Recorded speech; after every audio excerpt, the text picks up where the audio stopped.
Λοιπόν, πάμε να σου δείξω χρήσιμα gadget τα οποία δεν πρέπει να λείπουν από τη φωτογραφική σου τσάντα. Φύγαμε. Πρώτο και πιο κύριο βασικά είναι αυτό εδώ. Είναι ένας charger για μπαταρίες με USB καλώδιο. Και το συνδέεις είτε στα Max είτε στο powerbank και φορτίζεις τις μπαταρίες σου. Είναι πάρα πολύ χρήσιμο και το έχω πάντα μέσα στην τσάντα μου. Έχω και ένα powerbank. Άμα ξεμείνω, τις φορτίζω και δουλεύω ξανά.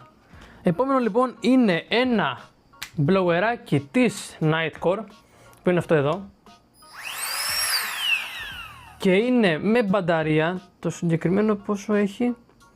Είναι 4,8 βατόρες. Σε μιλιαμπερόρια αυτό δεν ξέρω. Είναι 30W output, οπότε είναι αρκετά δυνατό.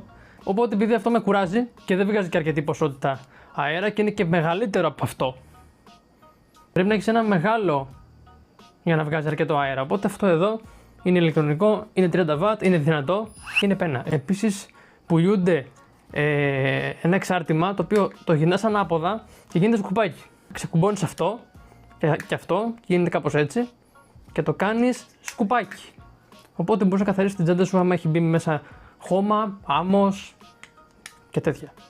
Χρήσιμο. Και τέλος είναι αυτό εδώ το card case, εδώ, το οποίο έχει 4 υποδοχές για SD, 4 υποδοχές για microSD, 2 υποδοχές για nano SIM, μπορεί να χρειαστεί να ταξιδεύεις και να χρειάζεσαι και άλλες SIM, και το καλύτερο απ' όλα είναι ότι έχει και ένα Type-C καλώδιο εδώ, το οποίο είναι επειδή έχει και ενσωματωμένο card reader. Οπότε τα έχεις όλα σε ένα και δεν είναι πολύ ακριβό.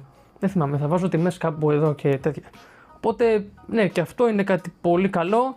Είναι όλα μαζί σε ένα, είναι διάβροχο. Έχει δηλαδή προστασία για το νερό και μπορείς να το κρεμάσεις κάπου. Οκ. Ωραίο. Αυτά λοιπόν ήταν τα 3 gadget τα οποία δεν πρέπει να λείπουν από την τσάντα σου. Οπότε αυτά, κάνε follow, like, κάνε και ένα save το βίντεο άμα σου φάνηκε χρήσιμο και κάνε και ένα subscribe στο YouTube γιατί θα έρθουν και εκεί πολύ ωραία βιντεάκια. Αυτά.